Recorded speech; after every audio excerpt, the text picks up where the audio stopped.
mo ní kì í ṣe gbogbo fatiwa àwọn àfáà torí pé lómi ó sì mí gbọ́ yóò tún ní àbúrò ìmọ̀ tún ti jáde ó tún ti sọ wípé gbogbo fatiwa táwọn àfáà bá ṣe ń Saudi Arabia fatiwa òṣèlú ni wọ́n sì mí gbọ́. Fatiwa àwọn àfáà tó bá ti bẹ́ẹ̀sì lórí àkìídà tó bá ti já sí pé ẹ̀sùn àkìídà òun ni wọ́n fi kan gúrùpù kan tàbí àwọn kan kì í lọ́wọ́ òṣèlú nínú. Tí àwọn àfáà wa tó bá ṣe fatiwa Saudi lórí àwọn gúrùpù kan tó já sí wípé ọ̀rọ̀ àkìídà ẹ̀sùn àkìídà náà fi kàn wọ́n kì í lọ́wọ́ òṣèlú nínú. Irú fatiwa yẹn òun ni wọ́n ṣe lórí Ahmadiyya, irú fatiwa yẹn òun ni wọ́n ṣe lórí Tijaniya, irú fatiwa yẹn òun ni wọ́n ṣe lórí Kọ̀dìríyà. Gbogbo àwọn tí mò ń dákọ̀ wọ̀nyí ọ̀rọ̀ kí ni tí wọ́n kàn, ọ̀rọ̀ kí ni ọ̀rọ̀ wọn jẹ mọ́, ọ̀rọ̀ àkìídà. So ọ̀rọ̀ àwọn Ikhwani kí ló wá jẹ mọ́? Ìmọ̀ jáde láwọn olórí lórí, ìmọ̀ zúgà àwọn aráàlú sáwọn olórí, ìmọ̀ tí àwọn aráàlú, ìmọ̀ fi ìbínú àwọn olórí sí ọkàn àwọn aráàlú, ọ̀rọ̀ kí ni? Ọ̀rọ̀ àkídà kọ́ àbí? So ìtẹ̀lé àṣẹ Ànábì lórí àwọn olórí, ọ̀rọ̀ àkídà kọ́? Abẹ́ẹ̀rí ẹ tún sáìmọ̀ kankan. Àṣẹ báyìí náà lẹ́tí ẹ̀mọ́ nínú ẹ̀kọ́ nínú àbúrò ìmọ̀. Àṣẹ báyìí lẹ́mọ̀. Àṣẹ báyìí lẹ́mọ̀. Àṣẹ báyìí lẹ́mọ̀. Àṣẹ báyìí lẹ́mọ̀. Aṣíwájú àwọn al-Ikhwanul Muslimun tó bẹ̀rẹ̀ ìmọ̀ jáde lórí lórí lásìkò Ànábì tó ṣe sí Ànábì sallallahu ẹ dákun ṣé àkídà rẹ̀ ló láyẹ tó fi lè sọ fún Ànábì pé i'dil fa innaka lam ta'dil, ṣe dédé torí pé rẹ̀ ò tí ṣe dédé? Ṣé àkídà rẹ̀ ló láyẹ ni àbí kí ló láyẹ tó fi sọrú rẹ̀ sí Ànábì? Ṣé àkídà rẹ̀ ló láyẹ tó fi lè yọ ẹnu sí Ànábì tó jẹ́ olórí, tó jẹ́ waliyul amr, tó jẹ́ adarí àwọn mùsùlùmí lásìkò yẹn? Ṣé àkídà rẹ̀ ló láyẹ tó fi lè ṣe bẹ́ẹ̀ àbí àkídà rẹ̀ kọ́ ló láyẹ? Ẹ wá ń sọ pé àwọn ẹlòmíì bí àwọn Sufi, àwọn Ahmadiyya, àwọn kìíní kan ìdájọ́ táwọn afá Saudi bá sọ lórí wọn àkídà ni, àmọ́ táwọn Ikhwani ńkọ́? Àkídà kọ́ àbí? Àkídà kọ́? Lẹ́yìn gbà tánà sọ́lá mo ti sọ pé tọ́ báyìí ní ká ṣe bá àwọn olórí lò, báyìí ní ká ṣe tẹ̀lé àwọn olórí o, táwọn wá yapa torí kí láwọn Khawarij, torí kí láwọn sọ́lá mo ṣe sọ pé àwọn kan ó jáde lára ọ̀gbẹ́ni yìí tó já sí pé tọ́ báyìí láwọn rí tó dẹ̀ já sí pé àwọn Khawarij ni wọ́n. So bó kí ló dé tánà sọ́lá mo fi sọ ọ̀rọ̀ yẹn lé wọn lórí? Àkídà wọn ni, àkídà bàbá ńlá àwọn tó bẹ̀rẹ̀ ìmọ̀ jáde lé Ànábì sallallahu alaihi wasallam lórí, àkídà rẹ̀ ló máa Ànábì fi sọ̀rọ̀ yún kalẹ̀ wípé báyìí àwọn èèyàn báyìí ó jáde lára rẹ̀ tí wọ́n sì dà báyìí.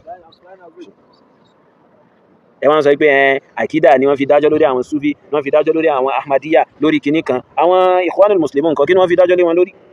Mákúnlé àti kọ́kọ́rọ́ àbí? Kọ́kọ́rọ́ ni wọ́n fi dájọ́ lé wọn lórí, kìí ṣe àkídà. So láwọn Ikhwanul Muslimun tó yá sí pé nínú ìlànà wọn gan tasawwufu sí wà ń bẹ̀. So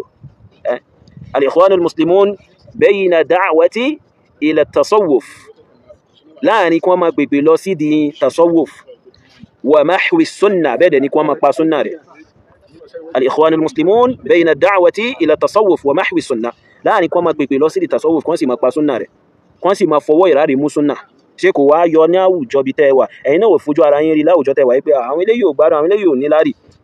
àwọn eléyìí ò níláárí kankan, wọn jẹ́ nǹkan kan, àwọn eléyìí kan bá jákujàku kiri ni.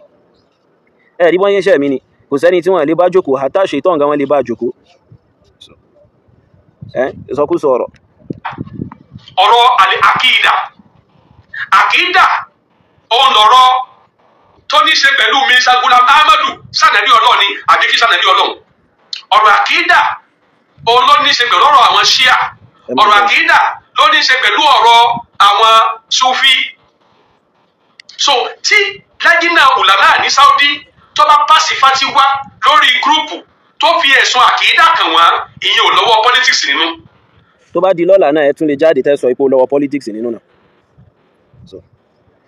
Tó bá di lọ́la ẹ tún lè jáde tí wọ́n bá fúnná mọ́ yín sìn wọ́n ṣe fúnná mọ́ yín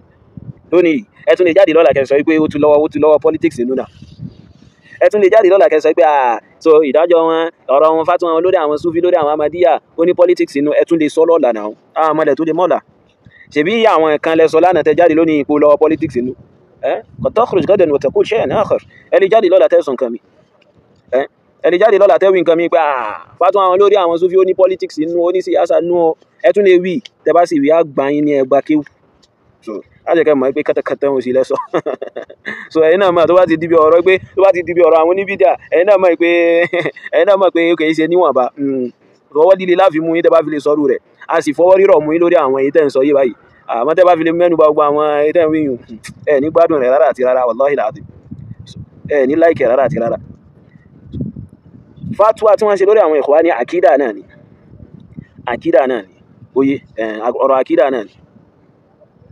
torí pé wọn ò ní parọ́ àkídà tí wọn ò ní parọ́ ẹ̀ mọ́ wọn mo sì wà pẹ̀lú wọn lórí yẹn àmọ́ mi ò sí pẹ̀lú wọn mọ́ lórí fatiwa tẹ́ bá pàṣì tẹ́ bá fi lè lo táàmù tí ìjọba àgbáyé gbé kalẹ̀ láti máa fi blọ́ọ̀kù àwọn èèyàn kan lórí ẹ̀tọ́ wa mi ò ní faramọ́ fatiwa bẹ́ẹ̀ mọ́ láti àsìkò yìí lọ. Ó máa ń wà political. Let us be sincere. Let us be objective. Ó máa ń wà political. Ara politics tí ìjọba Saudi ti bọ ìgbésẹ̀ rẹ̀ ìdájọ́ rẹ̀ lórí Ahmadiyya mo ti sọ lérí o mo tún fẹ́ tún sọ ni. ẹ máa gbọ́ nǹkan. lẹ́yìn ìgbà tí mo gbà wípé fatiwa táwọn àfáà ṣe lórí Ahmadiyya fatiwa tó lálàáfíà ni torí pé ọ̀rọ̀ àkídà pọ́nbélé ló bí fatiwa yẹn kì í sọ̀rọ̀ struggle kì í sọ̀rọ̀ àlùtà ló bí fatiwa yẹn. However bí ìjọba Saudi ṣe tún wá gbé ọ̀rọ̀ míì jáde lórí Ahmadiyya pé Ahmadiyya ò gbọdọ̀ wá ṣe hajj ní Saudi Arabia it is political. ẹ máa gbọ́. Quote me anywhere. ẹ máa gbọ́ o ẹ tún ti takora yín báyìí o ẹ̀yin lẹ sọ pé ẹ gbà pé fatwa àwọn ẹ tiẹ̀ máa sọ àwọn ìjọba àwọn àfáà ni wọ́n ṣe fatwa lórí àwọn Ahmadiyya so ìjọba ó kàn lóhun tí wọ́n bá sọ ni ẹ sọ pé àwọn àfáà fatwa tí wọ́n ṣe ẹ sọ pé àwọn àfáà fatwa tí wọ́n ṣe lórí àwọn Ahmadiyya fatwa tó já sí pé ọ̀rọ̀ àkídà ni wọ́n fi ṣe fatwa lé wọn lórí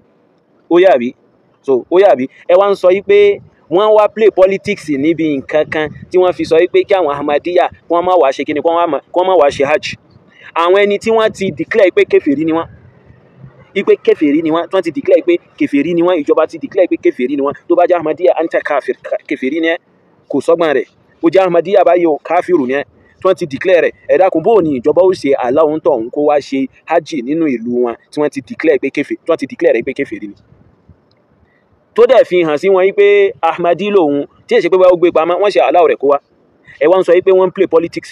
ẹni tí wọ́n ti declare pé kèfèrí ni wọ́n o so bí wọ́n sọ pé kèfèrí làwọn Nasara àbí Yahudi ń sìn so kí Yahudi kan wá fi ara rẹ̀ hàn sí ìjọba Saudi pé tọ̀ ohun tóun fẹ́ wá ṣe hajj yìí o so ohun Yahudi lòun tẹ̀sí ti declare òun ní kèfèrí o ẹ dákun ṣé ìjọba Saudi wọ́n fún ní visa bẹ́ẹ̀ náà lọ̀rọ̀ Ahmadiyya so ìjọba Saudi àwọn àfáà ti declare Ahmadiyya ní kèfèrí fún wọn so wọ́n sì ti bá àwọn pé kí wọ́n má wá ṣe hajj nínú ìlú wọn àbí bẹ́ẹ̀ kọ́ so àyàfi tí wọ́n bá fẹ́ fira wọn hàn ẹni tó bá fẹ́ wá tí ò bá fi lè fira hàn pé Ahmadiyyu lòun o ibẹ̀ lọ̀rọ̀ wà so ẹ̀yin náà sì sọ nínú ọ̀rọ̀ yín oye ẹ̀yin náà sì sọ nínú ọ̀rọ̀ yín bí òun ní wàá fi ṣẹ̀rí against yín lórí claim tẹ́fẹ́ claim wípé wọ́n play politics ń bẹ̀ ẹ máa gbọ́ ohun tí wọ́n sọ. It's political. Why? Because kì í ṣe Ahmadiyya nìkan òun ló dá irú ọ̀ràn yẹn tí ẹ sì gbégbèsè pé kẹ́ ẹ bá ní àwọn ìjọ míì. Why Ahmadi only? Why must you ban the Ahmadis from conducting their hajj? Why will a kafir conduct a hajj? bó ni kèfèrí ó ṣe conduct hajj bó lẹni tí wọ́n ti gbà ní kèfèrí fa kayfa yahujj al-kafir bó ni kèfèrí ó ṣe hajj كان الحج مشروعا للكافر ṣé hajj jẹ́ nǹkan ọ̀ranyàn fún ẹni tó jẹ́ kèfèrí so ẹni tí wọ́n kàfàrọ̀ ṣé hajj jẹ́ ọ̀ranyàn fún wọn kì í ṣàwọn nìkan ẹ máa gbọ́ kì í ṣàwọn nìkan ní Nàìjíríà yìí gan àti rí jàmá míì tí kì í ṣàmàdí tó kọ́ Kaaba orí Facebook mo ti níjò ní lókè Ọya àti rí jàmá míì ní Nàìjíríà yìí tó náà kọ́ Kaaba tá a bá fẹ́ gbé ìdájọ́ kalẹ̀ lórí àwọn tí wọ́n bá lu òfin ẹ má jẹ́ ká fọwọ́ ra ẹnìkan lórí ká wá dá ṣẹ̀ríà fún ẹnìkan ṣùgbọ́n ẹ mo fi sọ wípé bí báàní tí Saudi báàní Ahmadi ní Saudi Arabia ó wà pòlítíkà irọ́ ni ṣùgbọ́n fatiwa táwọn àfáà ṣe lórí Jama'a al-Ahmadiyya tàbí al-Qadiyaniyya it is not political. ẹ̀ ń takora yín nù wallahi ẹ̀ ń takora yín nù fatwa táwọn àfáà ṣe lórí Ahmadiyya kò wà political àmọ́ bíbáǹtì wọ́n bá ní Ahmadiyya fún hajj ó wà political ẹ̀ ti takora yín kí ni fatwa táwọn àfáà Saudi ṣe lórí àwọn Ahmadiyya innahum kuffar kèfèrí ni wọ́n. Ahmadiyya kúfúrù ni, ẹni tó bá ti ṣe kèfèrí ni, kò sí káníkání kan bẹ́ẹ̀. Ẹni tó bá ti jẹ́ Ahmadiyya kèfèrí ni, so kò sí pé wọ́n bá fa nǹkan kan bẹ́ẹ̀. Oye àwọn ìjọba ti declare bẹ́ẹ̀. So oye ẹni tó bá fẹ́ wá ṣe hajj tó bá sọ pé Ahmadiyyu lòun o, kò ní visa hajj tí ó fi wọnú ìlú Saudi láti wá ṣe hajj. So ẹni tí wọ́n ti declare pé ẹni tí àwọn àfáà ìlú wọn ti sọ pé kèfèrí làwọn ìjọ yìí, kèfèrí ni wọ́n ń ṣe nǹkan báyìí ní ìgbàgbọ́ wọn. So tí ìjọba wọn dẹ̀ lu fatiwa wọn láti fi declare pé okay ìgbà tó ti rí bẹ́ẹ̀ o, àwọn bá wọn fún hajj wọn lè wọnú ìlú wọn wá ṣe hajj. So ẹ dákun kí ló wà political mẹ́? Kí ló wà political mẹ́? Kò sí tó wà political mẹ́. Nítorí tó bá fi lè mọ̀ pé Ahmadiyyu ni tí wọ́n ti declare ní kèfèrí, wallahi kò ní ṣe hajj nínú ìlú wọn. Wọn à ní gbà láyè kó ṣe hajj nínú ìlú. It is purely religious. It is purely religious. Tí bá ní kí n bá máa tó àwọn àdánwò tí ìjọba Saudi ti fi kàn wá. Ẹ máa wò ó. Ní abala àwọn nǹkan tí ìjọba yìí ń gbé jáde, tẹ́ ń gbé jáde láti fi máa tẹ̀lé Amẹ́ríkà ọgbẹ̀rún tán. Àwọn Ṣíà wọ́n láàánú àwọn sàábẹ̀. Àwọn Ṣíà wọ́n láàánú àwọn sàábẹ̀. Saudi Arabia sì mọ̀ bẹ́ẹ̀. Ahmadi wọn ì láàánú àwọn sàábẹ̀. Wáyì tí Saudi sọ pé káàmadi má wá ṣe hajj. Ẹ má fi hàn gẹ́gẹ́ bí Ahmadi pé kó má wá ṣe hajj. Àmọ́ wọ́n lè fààyè gba Ṣíà láti ní ìlú community ní Saudi Arabia. Wọ́n fààyè gbà wọ́n láti ṣe hajj. Ẹ gbọ́ ọ̀rọ̀ burúkú tí wọ́n ń pa. Ẹ̀yin náà ti múra yín. Ẹ sọ pé ìjọba Saudi ò ṣe gba àwọn Ṣíà láàyè láti ṣe hajj, tí wọ́n ní gba Ahmadiyya láàyè láti ṣe hajj, tí Ahmadiyya bá fira rẹ̀ hàn gẹ́gẹ́ bí Ahmadi, tí Ṣíà náà bá fira rẹ̀ hàn gẹ́gẹ́ bí Ṣíì, wọ́n ní gbà kó ṣe hajj náà. Tí Rọ́fìdí bá fira rẹ̀ hàn gẹ́gẹ́ bí pé Rọ́fìdí lòun, tó bá sọ pé tọ̀ òun tóun fẹ́ ṣe hajj yóò àná Rọ́fìdí lòun, Ìmáàmì lòun, Ṣíì lòun, wọ́n ní gbà láàyè. So wọ́n ní fún visa. Wọ́n ní ṣe kí ni wọ́n ní fún visa. Then ẹlẹ́ẹ̀kejì, ibo lẹ rí táwọn Ṣíà máa ń fi ìfẹ́ kí wọ́n wá ṣe hajj, ibo lẹ rí táwọn Ṣíà ti máa ń fi sí, ibo ni wọ́n fi ìfẹ́ káwọn wá ṣe hajj sí.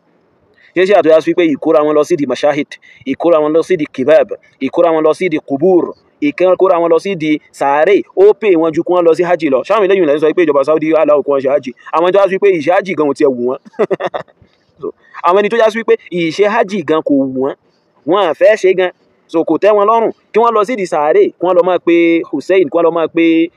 wọ́n lọ máa pe àwọn ẹ̀dá tọ́lọ́run bá dá, wọ́n lọ máa pe àwọn tó já sí pé Allah bá dẹ́dá ni àwọn ìyẹn náà pé òun ni wọ́n bẹ̀, wọ́n lọ máa rawọ́ ẹ̀bẹ̀ sí wọn, ó pè wọn ju kí wọ́n lọ sí di kí wọ́n lọ sáàjì lọ.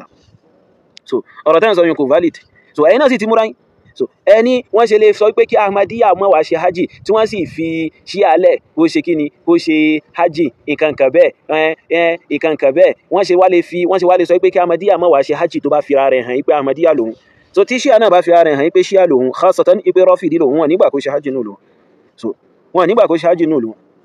So tí Ṣíà bá fira rẹ̀ hàn pé òun ò Ṣíà lòun, Rọ́fìdí lòun, Rọ́fìdọ̀ lòun, wọ́n nígbà kó ṣe hajj, wọ́n ní fún ní visa. Wọ́n ní jẹ́ kó ṣe hajj nínú ìlú wọn. And again hajj lọ́dọ̀ àwọn Ṣíà bí fùkẹ̀fùkẹ̀ ni kò jámọ́ nǹkan kan, kí wọ́n lọ sí di sàárè, ó pè wọ́n, ó favour wọn. So wọ́n níbi táwọn tí máa ń tọ̀ wá fún tiwọn ní Najaf ń bẹ̀ yún. So èyí ọmọ Ṣíà aláìmọ̀kan olódo Tọ́lá Mùsọ́fà yún, fídíò rẹ̀ kan bẹ táwọn èèyàn ń gbé káàkiri tó yá sí pé ó níbi tí ń tọ̀ wá fún nǹkan kan bẹ́ẹ̀ tí ń nawọ́ sókè báyìí, àwọn tí níbi tí wọ́n ti ń ṣe tọ̀ wá fún tiwọn lọ́tọ̀, ìdí sàárè làwọn tí máa ń lọ ń ṣe. So ó yé tó wọ́n ti wulẹ̀ mú hajj lọ́kùnkúndùn gan-an láwọn Ṣíà, ó yé báyìí. So gbogbo àwọn nǹkan yẹn irọ́ lẹ̀ ń pa. So gbogbo àwọn kan ìrọ́lẹ̀ ń ṣe kíni ìrọ́lẹ̀ ń pa. So tí Ṣíà náà bá fira rẹ̀ hàn pé Ṣíà lòun, Rọ́fìdí lòun, òun a máa bú sábẹ́ ànábì, gẹ́gẹ́ bẹ́ẹ̀ ṣe sọ yí pé àwọn Ahmadiyya tó bá fira wọn hàn pé Ahmadiyya ni wọ́n, ìjọba Saudi ò ní gbà wọ́n láàyè. Tí Ṣíà náà bá fira rẹ̀ hàn pé Ṣíì lòun, Rọ́fìdí lòun, òun bú àwọn sábẹ́ ànábì, wọn ní gbà láàyè. Àwọn ní gbà láàyè, kódà nǹkan lè ṣe gan, nǹkan lè ṣe kíni, nǹkan lè ṣe. Oye wọ́n sọ pé wọ́n ṣe lè gba Ṣíà láàyè kó máa gbé ìlú Saudi nǹkan kan bẹ́ẹ̀. Ṣé ọmọ ìlú Saudi tọ́lọ́run bá kọ́ pé òun ó sórí ibu ayat al-kiyama pẹ̀lú pé kó tẹ̀lé ìlànà àwọn kèfèrí ẹlẹ́bọ, so ṣé kò ní gbénú ìlú bàbá rẹ̀ ni? Yóò gbénú ìlú bàbá rẹ̀ náà. So àwọn ọmọ Saudi ń bẹ tó yá sí pé wọ́n ń ṣe mùsùlùmí gan, tó yá sí pé Nasara ni wọ́n. Àwọn ọmọ ìlú Saudi ń bẹ tó yá sí pé laysu bi muslimin, wọ́n ń ṣe mùsùlùmí, Nasara ni wọ́n. So Nasara ni kí ni Nasara ni wọ́n sì gbénú ìlú bàbá wọn. So wọ́n sì ṣe kí ni wọ́n sì gbénú ìlú bàbá wọn. So ilé Allah bá dẹ́dà àbẹ̀wọ̀ òun ló jẹ́ haramu fún kèfèrí kó má débẹ̀. Nítorí èèwọ̀ ni kí kèfèrí kó fẹsẹ̀ rẹ̀ tẹ ilé Allah subhanahu wa ta'ala àbẹ̀wọ̀. Oye ó yé báyìí pé wọ́n gba àwọn ṣíà láyè kan máa gbé ní Saudi nǹkan kan bẹ́ẹ̀ àá so tó bá jọ ọmọ ìlú bẹ̀ yóò gbé bẹ̀ náà so tó bá jọ sí pọ̀ ọmọ ìlú Saudi ni yóò gbé bẹ̀ náà àmọ́ ó lójú ibi tí ó gbé ó lójú ibi tí ó máa ṣe kí ló lójú ibi tí ó máa gbé so bẹ́ẹ̀ dẹ̀ ni kò gbọ́dọ̀ fọ́n ìròrí ṣíà rẹ̀ ká nínú ìlú wọn ibo lẹ́yìn ti gbọ́ táwọn ṣíà ti ń ṣe dáwà ṣíà nínú ìlú Saudi wọ́n bí dáa ni kò tó bẹ́ẹ̀ yóò máa gbé nǹkan rẹ̀ pamọ́ ni yóò máa gbé nǹkan rẹ̀ pamọ́ òun lókì kò gbọ́dọ̀ fọ́n ká nǹkan ó ṣe yóò gbádùn ara rẹ̀ yóò máa gbé nǹkan sí òun so and then nígbà tí hajj àwọn ṣíà àwọn kúkú ní so hajj ò jẹ́ nǹkan kan lọ́dọ̀ àwọn ṣíà náà tẹ́lẹ̀ so ìlọsídìí sàárè ó pé àwọn ṣíà ju wọ́n lọ sí hajj lọ so ìlọsídìí sàárè kéèyàn lọ sídìí sàárè lọ bẹ̀ sàárè wò ọlá tí ń bẹ fún àtẹ̀sán tí ń bẹ ń bẹ ó ṣe déédéé kéèyàn ṣe hajj 1000 àti umrah 1000 gẹ́gẹ́ bó ṣe wà nínú tahdhibul ahkam ti àwọn àfáà ṣíà gẹ́gẹ́ bó ṣe wà nínú tíráwó tahdhibul ahkam mujallad ẹlẹ́kẹfà so ìlọsídìí sàárè lọ bẹ̀ òkú sàárè wò ó ṣe déédéé kéèyàn ṣe hajj 1000 àti umrah 1000 ìlọsídìí sàárè ju hajj àti umrah lọ nù so ṣé èèyàn tó nírú gbàgbọ́ yìí ni ó wá sọ fún yín pé òun fẹ́ mọ̀ jìjàdún kóhun tiẹ̀ lọ sí hajj òun fẹ́ mọ̀ jìjàdún kóhun lọ sí hajj so ṣíà wo láti Nàìjíríà lẹ rí kó ní wàhálà kó ní kó múmú láyà rẹ̀ pé òun fẹ́ wá ṣe hajj ní Maka ṣíà wo nínú àwọn ṣíà Nàìjíríà lẹ gbọ́ rí kódà ṣíà wo láyé gan lẹ gbọ́ rí tó já sí wípé inú rẹ̀ dùn tínú rẹ̀ mú tó múmú lọ́kàn rẹ̀ pé àwọn tẹ̀ fẹ́ ṣe hajj lọ́dún yìí àwọn tí òun tẹ̀ lọ sí Àràfá lọ́dún yìí kankan bẹ́ẹ̀ ṣíà wo lẹ rí èwo lẹ rí nu wọn mo béèrè kan jò ní Ibrahim Zakzaki olórí àwọn ṣíà Nàìjíríà Ibrahim Zakzaki ṣó ẹ́fà ṣe hajjiri tó ń ti bí ọjọ́ orí rẹ̀ ṣe pọ̀yún ṣe Ibrahim Zakzaki ṣe hajjiri so in gbọ́rí nínú ìtàn rẹ̀ ipò ẹ́fà ṣe hajjiri ní Ibrahim Zakzaki so gbogbo ìṣẹ̀mí ayé rẹ̀ sì rí gbogbo ìṣẹ̀mí ayé rẹ̀ ló ti fi dé Iran ló ti fi dé Iraq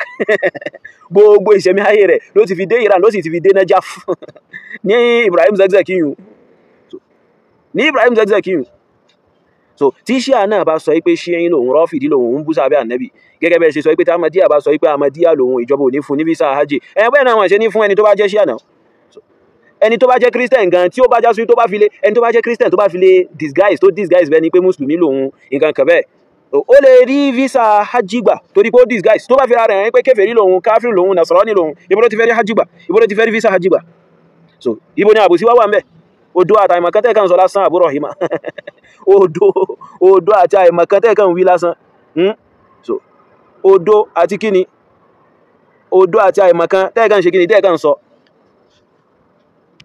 wá ní wọn kí ló fà á nítorí wípé àwọn ṣíà wọ́n ti ní kọ́ńtírì nínú kọ́ńtírì wọn ní ìránì wà wọ́n sì mọ̀ pé ìránì òun náà ti ń wọnú àwọn alágbára àgbáyé. irọ́ lẹ pa Iran ò lè rúlù kọ́ntírì míì mọ́ àwọn ìjọba bẹ̀ lọ́wọ́ Iran kò lè rúlù kọ́ntírì míì mọ́ àwọn ìjọba bẹ̀ lọ́wọ́ ṣé Iran ni ó wà máa kọ́ Saudi bí Saudi ó ṣe rúlù ìlú wọn Iran ni ó kọ́ ìjọba Saudi bí ìjọba Saudi ó ṣe rúlù ìlú ẹ̀ bí ìjọba Saudi ó ṣe ìjọba ìlú ẹ̀ so ẹ kàn parọ́ torí pé Iran wọ́n ní nuclear weapon nǹkan kan bẹ́ẹ̀ wọ́n ṣe kinní kan ok àwọn àfáà Saudi wọn àṣe gbẹ́nu dákẹ́ lórí ìmọ̀ sọ pé orí àánú làwọn ṣíà wà so orí àánú làwọn ṣíà Iran wà àwọn àfáà Saudi ò ṣe gbẹ́nu dákẹ́ lórí wọn àmọ́ pé wọ́n ní nuclear weapon àbí àìmọ̀kan lẹ́ẹ̀kan sọ àti irọ́ so kẹgbẹ́nu dákẹ́ àìmọ̀kan àtòjó so àwọn àfáà Saudi tó wá sí pé ojúmọ́ ni wọ́n fi sọ fáwọn yẹn pé tọ ojú ọ̀nà àwọn ṣíà yìí ojú ọ̀nà òfò ni tí ò dá o ìlànà òṣì ni o ìlànà rádaràdà rédèrèdè ni o so ìlànà burúkú ni o ó kó báyìí sínú so wọ́n àmọ́ pé Iran ní nuclear weapon àbí ìjọba ìlú wọn ni ó wà máa sọ bẹ̀rù pé òkè Iran ní nuclear weapon torí rẹ̀ kí wọ́n gba àwọn ṣíà àwọn láàyè kan wá ṣe hajj láwọn ṣíà àwọn tó yá sí wípé ó ti níbi táwọn máa ń dà lọ tó bá ti di ọdọọdún táwọn ti máa lọ ṣe tọ̀wáfù òṣì tiwọn so àbẹ́ẹ̀mọ̀ ipá wọn ṣíà wọ́n ní hárọ̀mù kan tó yá sí wípé wọ́n máa ń pè ní hárọ̀mù àlí wọ́n ní hárọ̀mù kan ní Najafu tó yá sí wípé wọ́n máa ń dà lọ tó wọ́n sọ wípé hárọ̀mù àlí ni subhanallah kèfèrí ni wọ́n lọ ń ṣe bẹ́ẹ̀ fa ẹbọ ni wọ́n lọ ń ṣe bẹ́ẹ̀ tààràfà so mọ́yún táwọn ẹni tó ti ní hárọ̀mù tiwọn ni wọ́n wá sọ pé àwọn ti ẹ̀fẹ́ wá sí hárọ̀mù ti Allah subhanahu wa ta'ala ni wọ́n sọ pé àwọn fẹ́ wá bẹ̀lẹ́ Allah bẹ̀ẹ́ dàbí wọ̀ wọ́n fẹ́ wá bẹ̀ẹ́ wò so